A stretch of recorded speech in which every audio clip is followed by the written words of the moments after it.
Welcome to the Why Not podcast with me, Chrissy Hawkins. In a world where everybody always asks you why, I'm here to ask why not. I'm going to do that by breaking down the mindsets of guests and my own to figure out what makes people say, why not?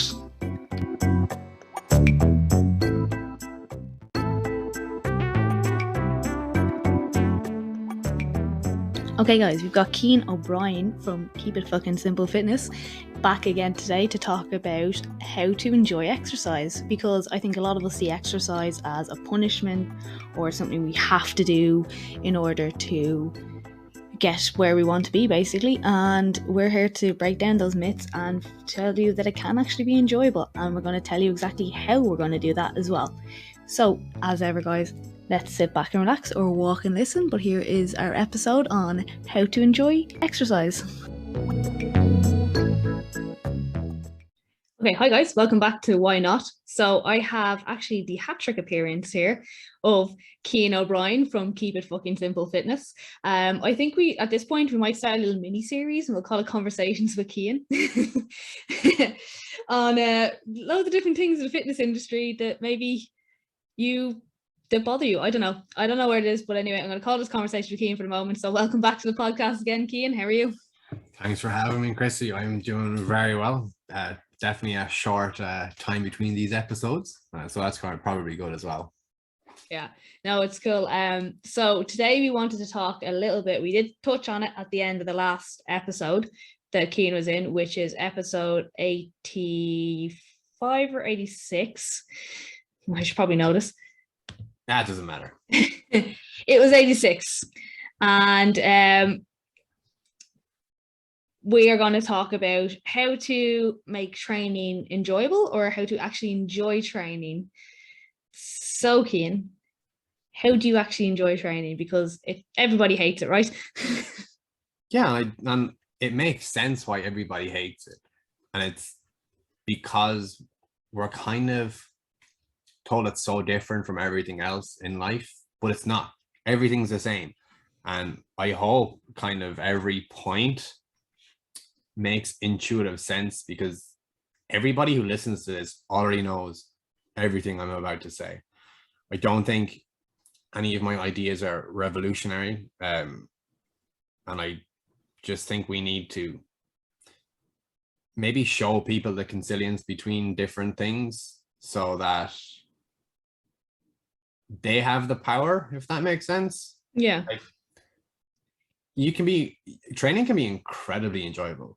And you can be so motivated to do it, but there's also a flip side to that where it's one of the worst unrealistic expectations that your typical fit pro will ram down your throat. They will tell you that, oh, like, you need to be motivated. I'm looking for 5 motivated young women who want to. I'm like, shut the fuck up. It's like the same script, isn't it? Yeah, it's like, or people talking about how much they enjoy training, whereas you're not going to enjoy everything about everything in any area of your life. So maybe you do enjoy what you do for a living or work, but there's going to be tasks in your day that you don't like doing. If we bring that to something that most people do, cooking or baking, you're going to probably enjoy the process of baking and eating the baked goods, but you might not enjoy having to make a list, going to get groceries, and then the cleanup. So there are going to be pieces of it that you're probably never going to enjoy, and some of those are the most important, because if you don't clean up after you baked, you're kind of screwed, because then you've got 2 choices. You can either throw them out and get other ones, or you can just look at the dirty baking dishes or whatever you use to bake, and then it's just like, oh shit, I live in a pigsty. So I think it's things that people already know, if that makes sense. Yeah, I suppose, yeah, there is I think elements of training that we all don't like. I think we were talking about this before we went on there, because I don't think a lot of you don't see this a lot, you know. Fit pros will be like, yeah, exercise is amazing, whereas like we were just talking about how I absolutely despise squats, but I still do them because they have a value. Yeah, like I have spent So I probably did my first loaded squats about 15 years ago. And I have absolutely hated squatting with every fiber of my being until about 2 years ago. And it was because I was shit at them. And we'll get back on, well, I think we're kind of skipping ahead because that kind of explains why we don't really enjoy it and we're not maybe motivated to do it. Because like I avoided squats.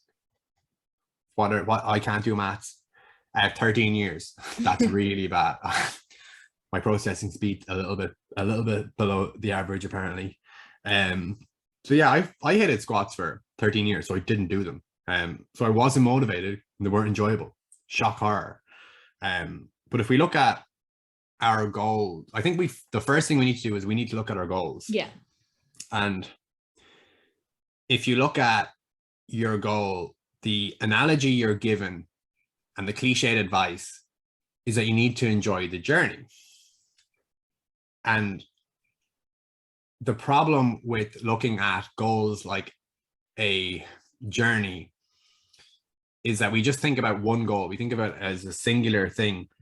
And if you think about what happens when, well, like, what do you do when you get to a destination? Stop. Exactly. You stop moving. So I think the number one thing with our goals is we need to think about it on a tiered system. So there's like an overreaching goal, then there's subordinate goals, and then underneath it, there's other goals too. But if we can have that overreaching goal to be a smidgen, that's terrible, a little bit vague, a little bit arbitrary and vague. If you think about it like a picture that's a little bit out of focus, you know exactly what's in that picture. If it's a landscape, you know where it is. If it's a person, you know who it is, but you cannot see the finer details of that picture. And that's what we're looking for, because that allows us then to look at the subordinate goals or the goals underneath them or the goals that feed into that. I keep bloody jumping from analogy to analogy. But if you think about that dream goal or that overreaching goal, a little bit like solving a murder, if you have, because I know you're talking about like crime podcasts. So if you have more clues, your case is going to be better. You can make a better case. So if you have all of these clues that tell you that that's that person, right? You know that they were a top similar to that. They stand like that. They've got that color hair, whatever it may be. Same thing with our goals. And one of the big kind of rocks of motivation or goal, or the part of goal setting is intrinsic versus extrinsic rewards. And you want to do it for yourself, and it shouldn't really be something that's external to yourself, really. A lot of I think what you're trying to say is like a lot of the goals that we get tends to be extrinsically motivated. So say, for instance, you want to drop a dress size so you look good to certain people, as opposed to if you drop a dress size, you might find you feel better in yourself, you know, you can run around with the kids, stuff like that. So that's more intrinsically motivated, things that you will now make your life easier because you've dropped that size, as opposed to for other people you want to. Yeah, you're doing it for yourself, or you're doing it for the sake of doing the activity. Yeah. So if we have this overreaching goal that's a little bit more vague, and I actually saw this in a paper on this on physiotherapy or something or other. It was like, you need to have like more vague goals. And I was like, oh yeah. But if you then think about that overreaching goal, that goal has to be appealing to you, because if it's not appealing to you, you're not really going to want to do it. So if I ask you like, let's go to Belfast, Chris, and you're like, what's on in Belfast? And I say, oh, this really cool restaurant. And you're like, I hate that food. You're not going to want to go there. Yeah. So it needs to be something that matters to you. So that goal needs to be informed by your values, and talking to people about their values is one of the weirdest things ever as a coach, because it's like automatically the walls come down and they don't want to tell you what matters to them. They don't want to tell you why it matters to them and all this stuff. You start asking questions. I want to lose weight. I'm like, so why do you want to lose weight? Like, oh, you want to lose weight? And it's like, I'll be happy. I'm just like, it doesn't really work that way. I'll be happy when. Yeah, and you just kind of end up delaying your happiness. But if we can look at goals in that kind of tiered system where at the top we have this arbitrary vague goal that you want, and you have a fair idea of what it is, but you can't be super specific. And then underneath that, we can pick multiple goals. And in sports psychology, I'm pretty sure they're called performance goals. Top one's called an outcome goal, performance goals. I could be wrong here. It's been a long time since I looked at any sports psychology, but it could be performance goals. And then you can pick these for the sake of them, and you can get after them. And then you can drop them if they're not going to plan, or you can continue chasing them as you continue to get success. And then underneath your performance goals, you've got your process goals. So your process goals are what you do day to day. So it's the behaviors. So if you think about like a pyramid, at the bottom you have all your how many analogies have I used? You've got your behaviors at the bottom. Then you've got your performance goals, or like the clues that will tell you that you've arrived at you're getting towards your end goal. And then you've got this arbitrary or this picture that's a little bit out of focus at the top of that pyramid. You're just trying to move up towards that. And once you have an idea of some of those stuff, you can really start to put in place a plan that you get stupidly excited to do. And you really enjoy it. You enjoy it with every fiber of your body, or every fiber of your being. I don't know what that saying is. I've never enjoyed training as I have I haven't enjoyed training as much as I have this year. And it's because I've started to do this kind of stuff more. And I thought that I had wasted or missed the opportunity for a lot of this stuff. And we've spoken about it. Yeah. Oh, I get it as well, because say even like put it in the perspective of a person. So for instance, I was saying how I hate squats, which is part of the process. Like say my vague goal at the top could be, I want really muscular legs. That's vague enough to know that I want to do something. And part of the process is lifting heavy weights, which is all great, but you can't enjoy every weight you lift, and that's squats. So I know it's part of the process. I don't enjoy it, but I'm still going to do it because it's going to get me to my goal long term. Yeah.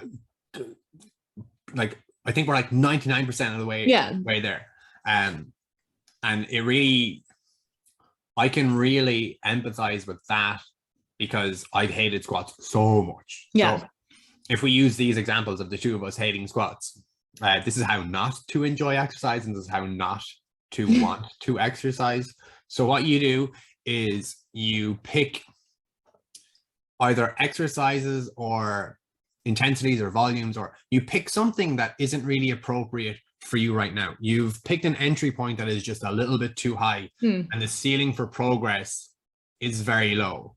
So first few times you do it, it might be enjoyable. If we go back to that baking analogy, it's like, it's enjoyable trying to bake something. It doesn't matter that you failed, but every time you sit down to eat that and it tastes horrible, or you just can't tolerate, you can't stomach it, a little bit of that magic dies. So that happened with me with squats for 13 years. It sounds like it might be still happening, you know, but if we can flip that on its head, we can get out of that feedback loop, if you will. So we're kind of, or we are stuck in this feedback loop where we're either not experiencing objective success, or we are experiencing failure. Failing is frustrating, and frustration isn't fun, is it? No.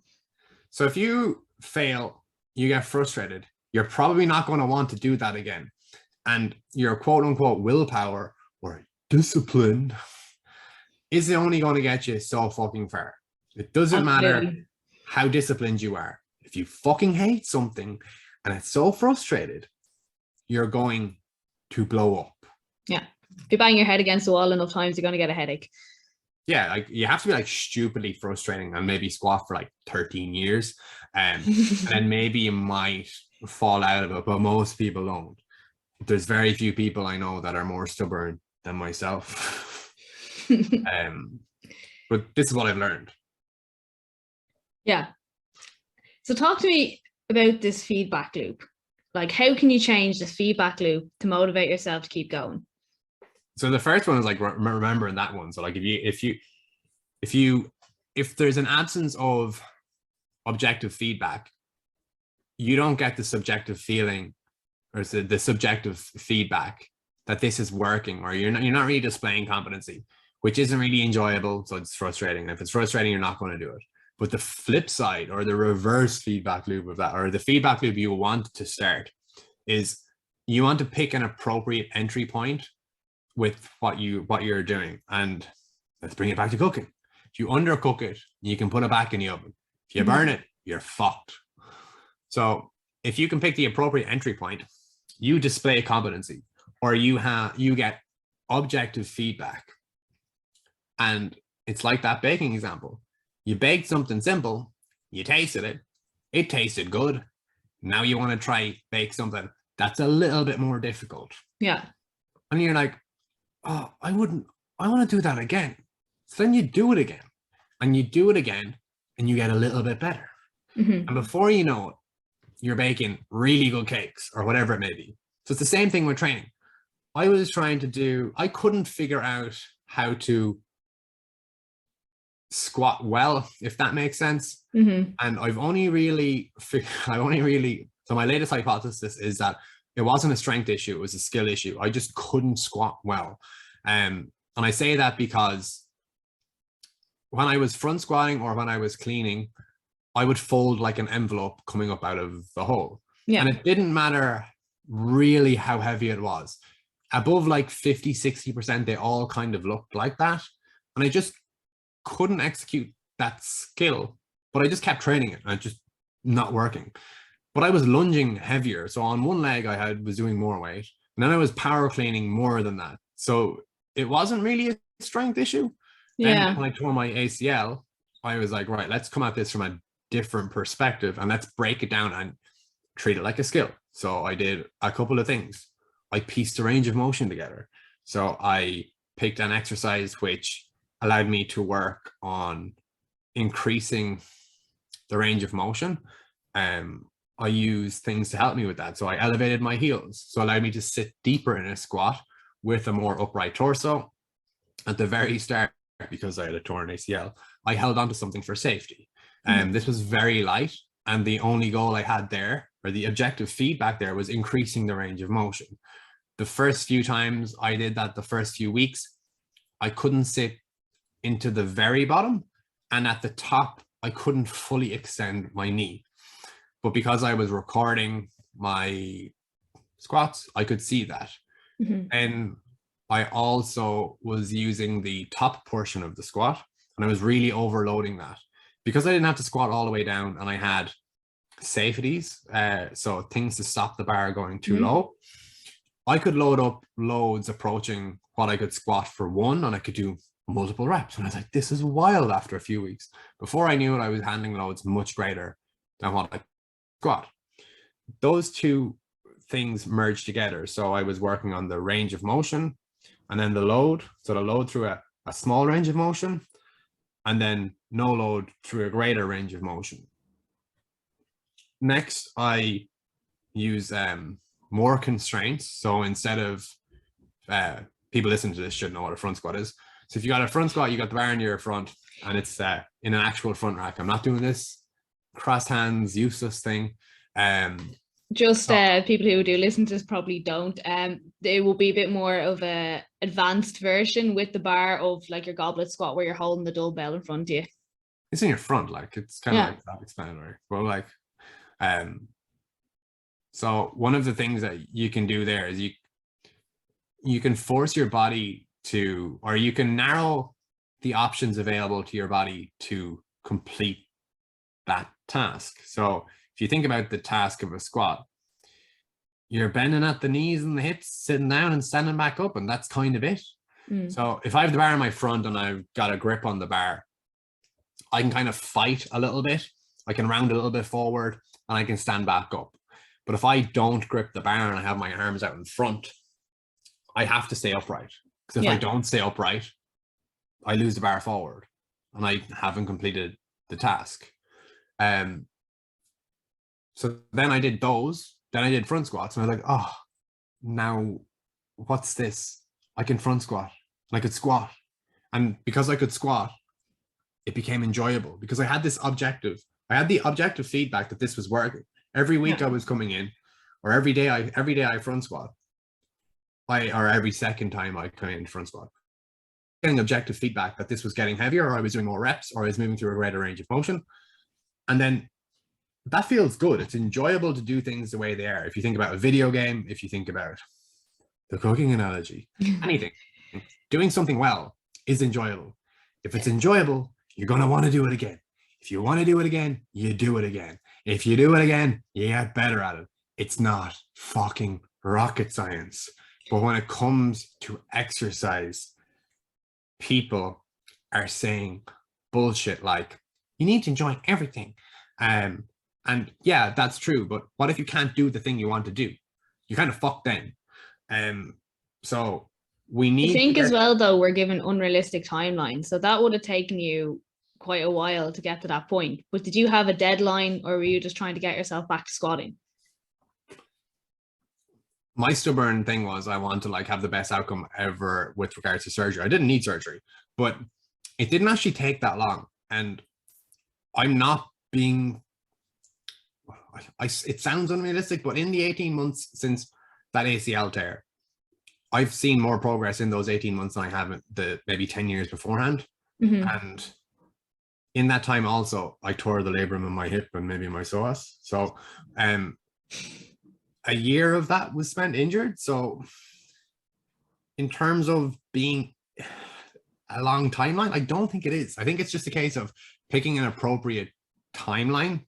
Not an appropriate timeline, sorry, an appropriate entry point. If you can pick the appropriate entry point, the issue that I'm trying to communicate really poorly here is that people are given entry points that are not appropriate, and that we're just told to do this generalized things. Whereas if we can come at it from a more individualized approach, and we were talking about prescription earlier and prescribing exercise, but if we can prescribe exercise like we would a drug, so there's a specific goal, so that is related to your vague goal that matters to you, but you've just chosen for the sake of it, then we have that specific exercise. We dose that appropriately in terms of load, sets, reps, frequency. We look at what else you're doing. So any interference effects. So if you're running every single day and you're also trying to do sets of 20 on the squat, it's probably not going to end well. So small things like this, people can then start to see this incremental progress. And as soon as you start seeing this incremental progress, you're kind of hooked. Yeah. I went to bed a few times and I couldn't stop thinking about doing squats the next day. I was like, what? I was like, I'm genuinely going crazy here. I hate squats. Yeah, I get that actually. I suppose, do you know what it is? When people start off, they have a habit of signing up for these programs, intensive programs, or whatever. So what they do, they get thrown into 3 classes a week or whatever, where they literally get destroyed in the class. It's like, how much can you how much pain can you put them in? They're sore, they may feel sick during classes, and by the end of the 6 weeks or whatever, you're just delighted to be gone. Yeah, you might have made an improvement, but really have you in the grand scheme of things? Whereas the way you're talking about it is you are working from a baseline that they are able to do, what makes them want to come back and then want to move to the higher baselines. Pretty much. And I think that brings us all the way back to kind of like what we started at the very start. So if you think of that example, like it's a 6-week shred. So there's an end goal. So you're doing it for 6 weeks. And you think that once you're there, you're there. Whereas because you have this arbitrary goal, you're never there. And that's the idea. You don't want to ever arrive at your destination. You want to keep moving. And you constantly change the goalposts of these little clues that tell you that you're getting close to that person you want to become. My only goal is to be able to do whatever the hell I like. I want to be able to decide at the drop of a hat to go surf. Right now I'm too heavy to go surf, but I want to be able to go after some gymnastics movements. I want to learn how to do a backflip. That's a big one. I want to learn how to do a backflip. I want to get back into surfing. And right now for me, it's Olympic lifting. Like, but I just want to do it because I know that that's going to allow me to do other things. I'll be more athletic. Yeah. But then if we think about like the exercise class example, we have all these implicit messages there as well, that exercise is something that we do to burn calories, or I need an instructor to shout at me and quote unquote motivate me. That's not motivation. Like, that's fear. That's I don't know. Like, I hate it. Like, when someone starts doing to me, I'm like, shut up. I'll just stop. All of that implicit messaging, I think, is a little bit dangerous in the long run. It's because you associate exercise then with being shouted at and being told punishment. And no adult really likes being told what to do. I've learned that the hard way. Then you've got some of the other things that many of the fit pros start saying about, you're an athlete. Like, if you look at like the Nike or Adidas campaigns, I think you're an athlete, train like an athlete. And I was like, you're not a fucking athlete. It's fucking okay. You don't want to be an athlete. Athletes get paid. You're like, that's their fucking job. Do you know how much hurt an athlete goes through in a week? Like, they're always in pain. They always have some kind of niggle or injury. It's not healthy. That's their job. They're going to war basically every fucking day. So what if you don't want to be an athlete? Like, someone will look at me and say, I'm an athlete. And I spent most of my life identifying as an athlete. Like, I know, I was like, what do you identify as? And it's like, an athlete. Like, and that's me not being ridiculous. Like, I literally identified as an athlete. Like, it's what I took most of my self-worth from. And it's incredibly unhealthy and unhelpful as well.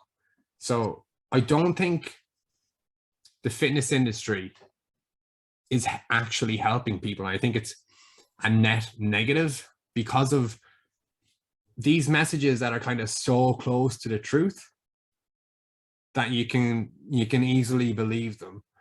And I saw a meme, damn it.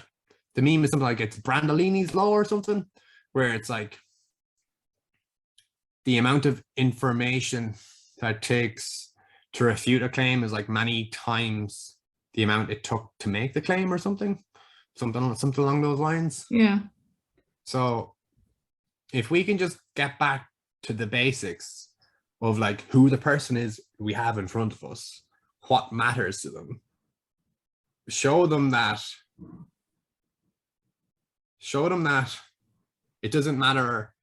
So not show them that a vague goal is a little bit better, and that they already do all of this stuff in other areas of their lives.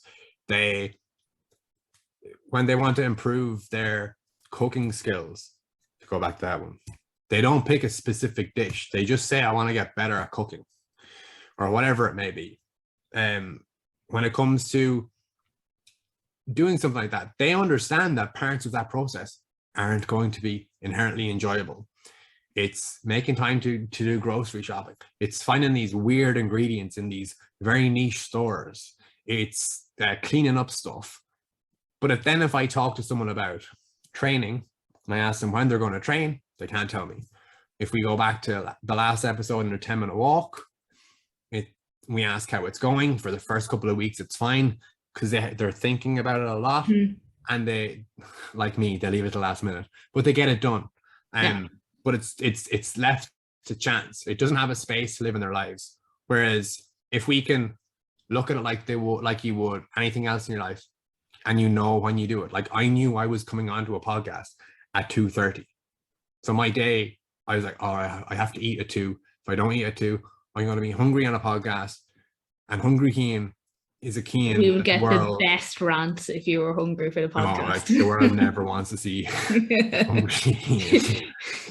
Definitely. If you think he's blunt now. Yeah, like, I feel bad sometimes. Like, I have like 1,200 calories of Kinder for maybe 600 left. So yeah, I think it's simple. Like, I think that makes stupid amounts of sense. Mm-hmm. I think it's too obvious and it's too simple, and it's very difficult to sell that. But it's boring. And it's boring, and you'll see it. But I see it with people, and I see it with the people who are successful. I also see it with the people who fail. And any coach who says they don't have failures is a fucking liar. So, if I talk to somebody who's achieved unreasonable or semi-unreasonable things, and sometimes I push them. Like Mam's a great example here. So my mom at 57, she got a diagnosis of osteoporosis. Was she 57 when she got it? Yeah, she was. So at 57, she got a diagnosis of osteoporosis.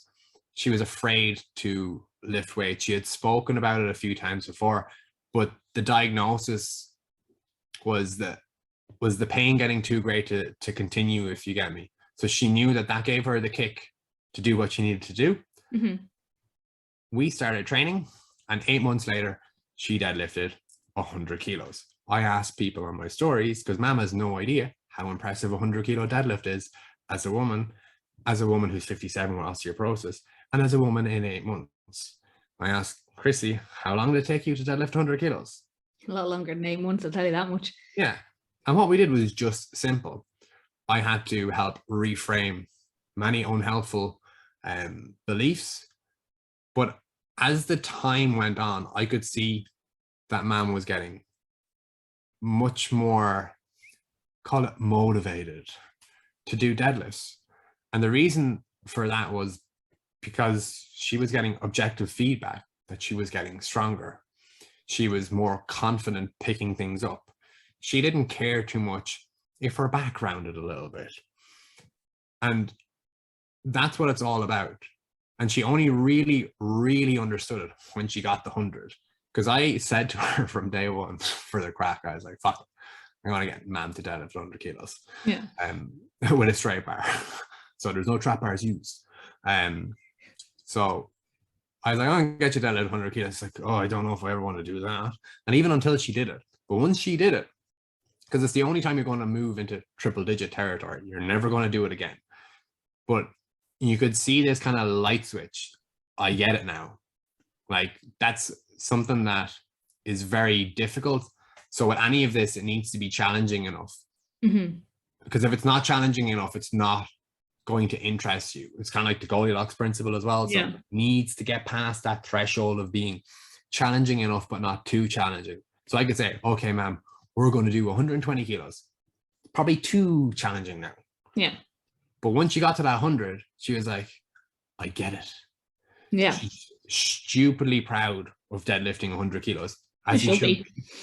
But she also had no reference to how impressive that was. I know guys half her age who trained at least twice as long as her and haven't deadlifted 100 kilos.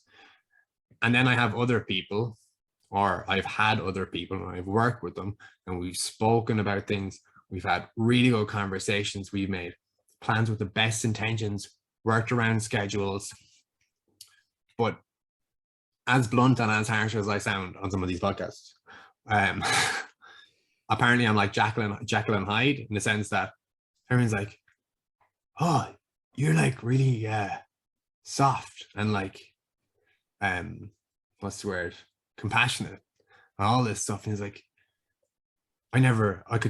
this is weird. And at the first few times people get like really uncomfortable. It's like, I thought you were just going to like shout at me. I was like, no, I've never shouted at one person. I've never shouted at, I haven't shouted at anyone else, or played bad cop like that. It's very, I'm trying to treat people with as much respect and as adults as I possibly can. Yeah. And if you read my tweets or listen to my rants, it might not seem that way, but I just hate misinformation. So with the people who don't succeed as much, it's not an inability to listen. The bar might be too high. It's not even that the bar is too high. It's that, well, yeah, it is. It kind of goes back to that 10-minute walk thing as well, where 10 minutes isn't enough. And they're not happy with that. And they need more of this. And I'm like, wait a minute, you just told me you've got 20 minutes to train a day. And it's like, we're just doing 20 minutes. I don't have time to give you stretches. Like, if you want to do stretches, do them yourself. But if you want these goals that you've explicitly stated, we can't do that. And I don't say it like that, obviously. I say it much more compassionately. That's what's going on in his head. So when he's being nice to you, just remember he wants to hit you. Oh, no, I definitely don't. But like, yeah, it was chaos in my head. And that was down to like the racing thoughts with ADHD. I didn't know. And I just thought we're normal. But it's this accumulation of small failures and not being able to do it. It's like, oh, I want to train 5 days a week, and I will let that person decide a lot of the time. I was like, I don't think training 5 days a week is a good idea right now. I think we should start off with 3. And it's like, no, I want to train 5. I was like, okay, you're the boss. We'll start training 5 days a week. Week 1, they get 4 sessions in. I was like, that's a fail. Like, I know it's not a fail, it's a win. Mm-hmm. But they see it as a fail. Yeah. Week 2, 3, same. 4 sessions. I ask, do you think doing 4 sessions a week would be a better idea? No, I'm going to start doing 5. Before we know it, we're at 3. And if we look at some of the progression in some of the exercises, or let's say someone's trying to lose weight, there's no progress or whatever. And this accumulates. This creates that frustration. That frustration breeds contempt. And you do not want to do it. And nobody likes a dictator. So when you're a dictator and you've got negative self-talk to yourself and all you have is evidence for a failure, it's not fun. And you don't even have an evidence for failure, because if you're showing up 4 out of 5 days a week, that's a success. But sometimes you can't see what's staring at you right in front of your face. Mm-hmm. Yeah, that's true. Like, you're right. Like, you are like 4 days a week, if you'd been doing none before, is a win, but you're only going to see it as a fail because not the 5 you wanted. Exactly. And that's one of the hardest things, I think, for people to hold their hands up and say, I was wrong, or like, you were right.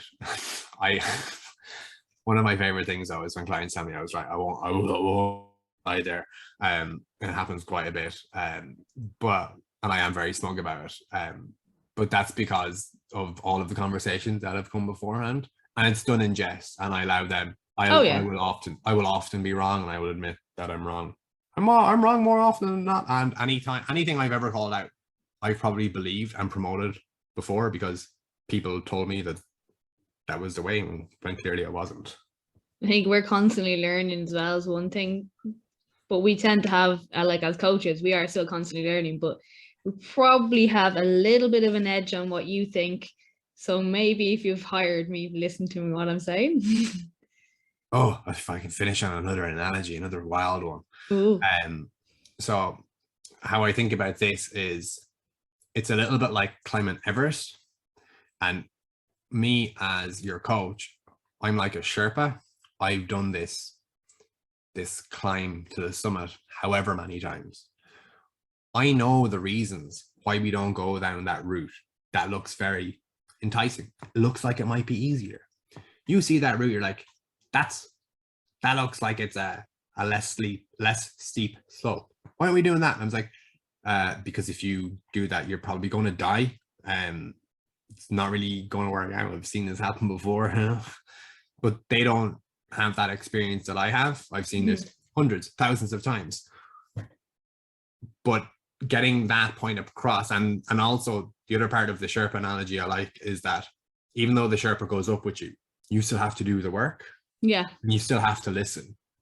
If you don't listen to the Sherpa, there's going to be grave consequences. And that happens much more regularly than you would think. I don't think this is a good idea, Chrissy, you go off and do it. And I'm like, you play stupid games, you win stupid prizes. Say that, and your clients listen to this to be like, yeah. And by the way, for anyone who is listening to this and going, but it's going to be different with me, it won't. I'm telling you now, you're not special. It won't be different. I'm sorry. If you have to ask if you're the exception to the rule, you're not the exception to the rule. I spent those 13 years thinking with the squats, I was the exception to the rule. I fucking wasn't. You just got to do it. There's this inverse. So there's also this really weird small thing about all this enjoyment crack. The things that you hate and avoid the most are probably the things that you need the most for that overall goal. My overall goal of like just being generally athletic and being able to do the things I want to do. As part of that, I've got Olympic lifting. But if I can't squat, I can't Olympic lift. But now, since I figured that out, I'm like a kid in Disneyland. Never been as excited to train in my life. And it's because things are going well. And it's because I did the thing I didn't enjoy, but I did it right, if that makes sense. I figured out a way to enjoy the thing I didn't. And that took 13 years. 13 years and a torn ACL. You don't need to spend 13 years. You don't need to tear your ACL. You just need to accept that this is not your area of expertise and hire a coach. A coach is probably one of the best investments that you will ever make in your life, provided they're competent. And we won't say anything more about the competency of coaches there, but I do hire my own coaches. My latest one is an ADHD coach. Before that, it was a business coach. And before that, it was a nutrition coach. So we need to recognize our areas of weaknesses and go after them. And trust in other people. People are inherently good. I really do believe that. We have good intentions, and we don't mean what we do a lot of the time. So be kind to yourself. Maybe be vulnerable enough to admit that you don't know what you don't know. I don't know a lot. I know very little about anything. Yeah. Not just saying you, me, myself included. It sounded like I was like, yeah, Cian, you know nothing. Oh, I definitely know nothing. And I sound like a dick. And if I read my posts, you put someone else's username by them, someone else's picture, I'd be like, he's a dickhead. He sounds like a know-it-all. I know nothing. So. Yeah, absolutely. I think that is the best place to end it here. Can you remind everyone where they can find you, Cian? I can. It is Cian O'Brien it's at Cian O'Brien. On Instagram. So if you want to see those rants, you'll find them there. And as ever, you will find me on Instagram and TikTok. It's Chrissy H Fitness. And I'm also got my website is www.chrissyhawkins.com. So thanks again for joining us, Cian. Anytime at all. I was happy to be on. Now we'll have the next one on a yet to be discussed topic. Yeah. And thanks guys for listening again.